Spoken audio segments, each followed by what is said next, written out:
2002 and '09. Different weather and all that type of stuff. Okay? 2002 and '09? No, championships, PGA champs. I don't understand. Oh, winning in '05? Just like, is the course any different? Oh, got it. It was '02 and '09 we played. Yeah. And then we also played in August. The weather's a little different than obviously we're getting right now. Yeah. Cool? Cool. 15 seconds.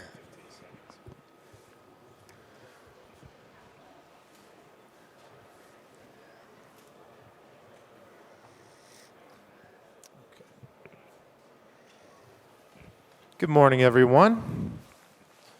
Welcome to the 41st Ryder Cup. I'd like to thank Phil Mickelson for joining me early here this morning. Phil, it's your 11th consecutive Ryder Cup for the United States team, and you never have been a captain's pick in all that time.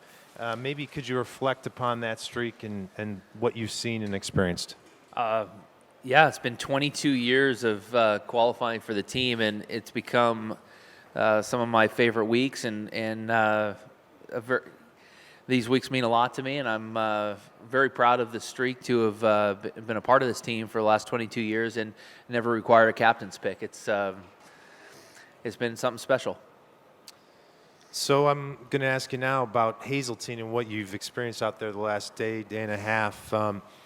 What it might compare to what you remember from 2002 and 2009 PGA Championships, and obviously playing in different weather conditions than we might have experienced back in August of those years. The course has always been a great golf course to host major championships. I even played back in the '91 Open here when I believe Payne Stewart won. I believe, did he not? Sounds right. Yeah. And the PGAs in '02 and '09 it's been a great venue to host people, but I think the greatest thing for me is that the people here don't get golf a lot. So when we do have a big major championship like the Ryder Cup or the PGA, they are very supportive. The community feel and the support that we feel as golfers is incredible here.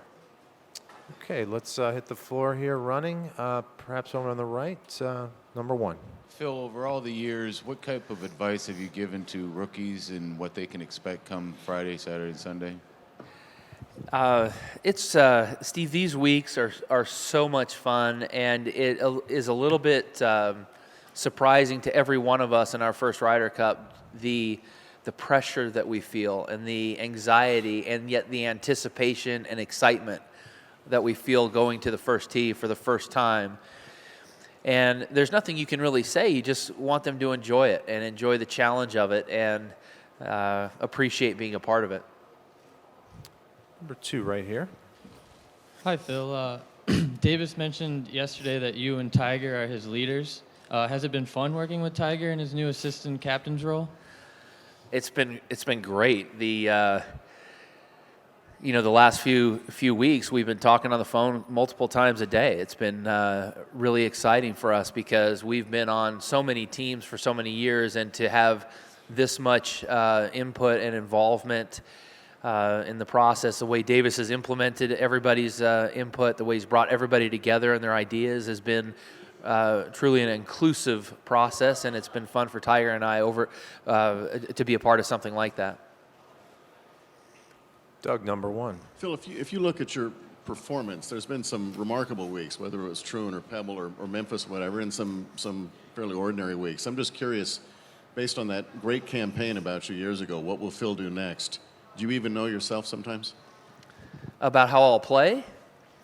I usually have a sense of when things are coming, when things are about to click.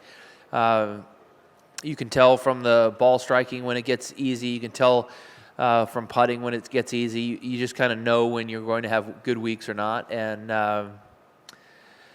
it's for me, Doug, it's been a good year in the sense that I went through a tough 2 or 3 year stretch there after winning the British Open where my game wasn't sharp, my swing wasn't exactly how I wanted it, and my ball striking wasn't the way I wanted it. My putting wasn't quite there.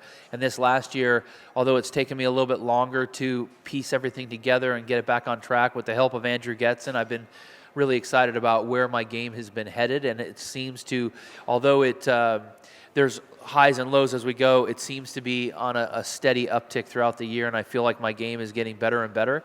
And it reminds me of 10, 15 years ago when I was playing with that type of ease and shot making and confidence with the putter, things like that. So it's been a fun year to where I want to use this more as a foundation and springboard for the upcoming few years. Straight back, number 2. Phil, could you talk about a couple things? Sunday night, obviously, excuse me, was a sad night for all of us with Arnie's passing, but the stage that you're on here and the ability to celebrate in front of the world, could you talk about that and how important he was to you, and also the home course advantage here with all the fans? Well, the passing of Arnold obviously has left a hole in the game that is not going to be replaced, because he brought the game to this level, to this prominence. He brought it to television. He drew people in with his charisma. He made people feel good about themselves through his interpersonal skills and his personal touch. The way he could sense when somebody's uncomfortable and make them comfortable. The way he treated people with respect, from his simply looking people in the eyes, acknowledging them, showing signs of appreciation, thanking them for their acts of kindness and their hard work to allow us to play golf. All the little subtleties and nuances of greatness was in him off the golf course as well as on. He was just really something special, as we all know. We've all had those personal interactions. We all know that when we walked away from Arnold Palmer, he left us feeling good about ourselves. He did that with everybody he came in contact with. He's just one of the best men. And being able to play the Ryder Cup this week, it means a lot to the U.S. team. It brings an emotional element and appreciation for what he's done for the game of golf, the Ryder Cup, but the game of golf in general, and to play here in Minnesota, where people have been so supportive, and I think are going to be a very big asset for us to feel that energy that they provide, to feel that excitement that they provide. I think is going to be a really important boost for the U.S. side in allowing us to play our best. Number 3 in the back. Hi, Phil. Andy Swiss, BBC News. Obviously, it's been a pretty tough run for the US in recent years. How confident are you that hasn't created any sort of psychological barrier as far as the players are concerned, particularly with such expectation here? I think that we're all very excited to be here this week. We have a very different feel, and we've had a lot of success together as a unit. Although it hasn't been in maybe this event, we've certainly had a lot of success in the President's Cups. And we've had a lot of success playing together, working together as a unit, and bringing out some of our best golf. And I think that when you look back on what the difference is, when players are put in a position to succeed, oftentimes, more often than not, they tend to succeed. And when they're put in positions to fail, most of the time they tend to fail. And this is a year where we feel as though Captain Love has been putting us in a position to succeed. He's taken input from all parties. He's made decisions that have allowed us to prepare our best, to be ready to play our best, and I believe that we will play our best. Now, we're playing a very strong European team. I don't know what that means result-wise, but we're very optimistic that our best golf is going to come out this week, and that's our goal. Number 1 and then 2. 1, please. Phil, given what was said at Glen Eagles, given the massive input you've had through the task force, Paul McGinley said last week that you individually were maybe under the most pressure of any individual to succeed here because of the impact you've had. Is that a fair comment? Do you understand that? I can understand why I would say that. I don't necessarily agree with that, because what I feel is that this is, in my 20 years, the first time that we are actually involved in the decision-making process. The decisions that we have been held accountable for every single year, we now actually have involvement in those decisions. That gives us a whole platform to work forward. this is kind of the foundation week for us. This is the first week where input from all these players, all these past captains, past vice captains, PGA of America officials, caddies, have had involvement in the decision-making process. And from this, we'll work forward and keep continuity into 2018. And from that, we'll build on in 2020. Very much like the model that the Europeans have done with tremendous success and bringing out their best golf. And I give them a lot of credit in their ability to lift each other up to great heights, to play some of their best golf together in these events. And when you get together as a team and work together, you can achieve much greater success than you ever can as an individual. And we've seen that for decades from the European side. And it's exciting to be part of the groundwork and the foundation of the U.S. side trying to do that now going forward. 2 straight back. Hi, Phil. You've experienced many wonderful moments in your career. Could you Jordan Spieth painted a wonderful picture for us and then seemingly had one commissioned of that, what it's like to get on that first tee at a Ryder Cup. How special is it? What emotions are flooding through you? It's truly one of the greatest experiences in the game of golf as a professional golfer to experience walking to the first tee. I remember 4 years ago walking to the first tee with Keegan Bradley for his first Ryder Cup experience, and he's teeing off. And I'm talking to him. He's not hearing a word. His eyes are moving all around, and the adrenaline is flowing. And he hit a drive on that first hole that was 375 yards. I had a 78-yard L wedge shot into that first hole that's 550-plus yards.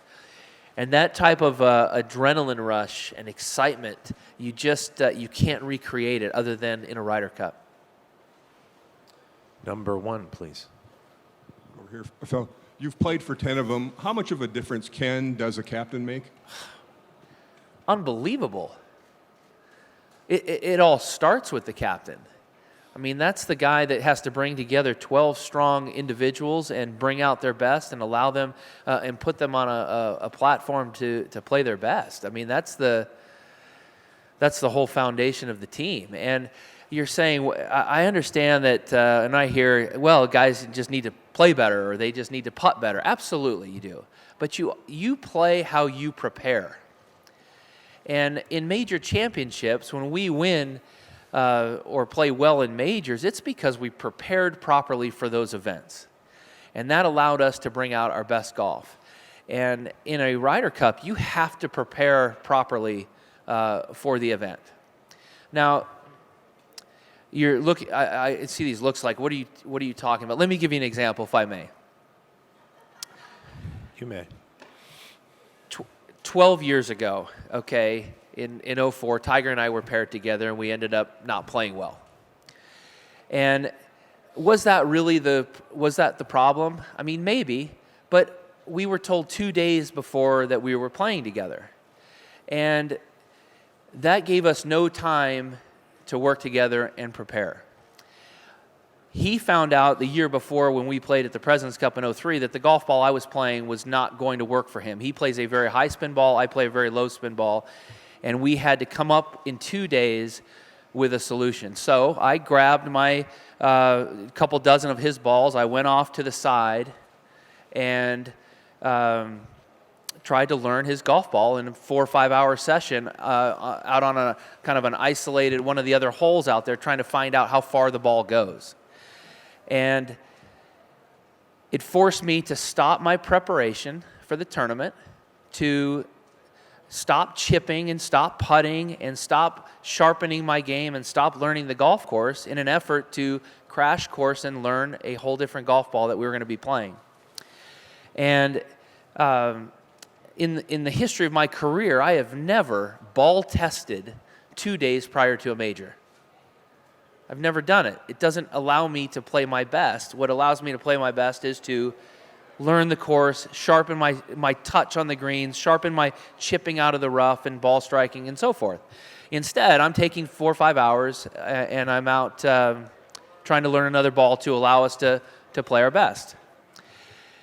Had we known a month in advance, we might have been able to make it work. I think we probably would have made it work, but we didn't know until 2 days prior. Now, I loved. I'm not trying to knock anybody here, because I actually loved how decisive Captain Sutton was. I feel like that's a sign of great leadership, to be decisive. Had we had time to prepare, I think we would have made it work and could have had some success. But that's an example of starting with the captain that put us in a position to fail, and we failed monumentally, absolutely. But to say, well, you just need to play better, that is so misinformed, because you will play how you prepare. Okay, we only have time for two more. Number 3, and then we'll finish with 2. Hi, Phil. No doubt you're obviously a leader of this team. You've talked about that. I was wondering if you could talk to the leadership qualities of Jordan Spieth, given that he's the youngest guy on the team, but obviously in this position of a new leader as well. This is his 4th team that he's been on, a 2nd Ryder Cup. He's played on 2 President's Cups, and it's time for him to take over the leadership role, because he's going to be the lead guy for the U.S. team for many years to come. He's going to help this team win through his play, but he's also going to help this team be successful through his personality, his ability to get people to buy into what he's saying, to believe in what he's saying, and he's a very instrumental part of the U.S. team this year, but he's going to be an even bigger part in years to come. And wrap it up with number 2. Phil, can you just talk a little bit more about ownership, this word you mentioned earlier? The European Tour players, Rory, Westy, they've owned their half of the Ryder Cup since 1990. PGA Tour doesn't own its half. So have you felt like guests at your own party? Has that been an issue? Has that been part of the issue? Well, ownership? Not because you're talking about the financial ownership, and I'm talking more about the emotional ownership. You know, when I've had to be accountable for that decision 12 years ago. Even a month ago, I hear that there's an analyst on the Golf Channel that accuses me of being a non-team player for having to go out and work on an isolated hole away from the team, away from my preparation. And I've had to be accountable for that decision of which I was not part of. That's a very frustrating thing. I don't know if you can imagine how frustrating it would be to care so much about something like I do about the Ryder Cup and be accountable for many of the decisions that have taken place when you're not a part of those decisions. And that's what I'm talking about, ownership. And this is the first year where we have taken, one of the first years, I shouldn't say it because there have been a few times, but we start over every 2 years has been the problem. We haven't built on anything and had the continuity. None of our captains have been vice captains except for one over the 20 years. We haven't had that kind of buildup, but we're starting that, and it's exciting. It's exciting to be a part of it, and that's the ownership that I'm talking about, not the financial part. Phil Mickelson, 11th Ryder Cup. Thank you, sir, for your time, and enjoy your week. Thank you. We've got Matt Kuchar here, so those are interested in sticking around will begin momentarily.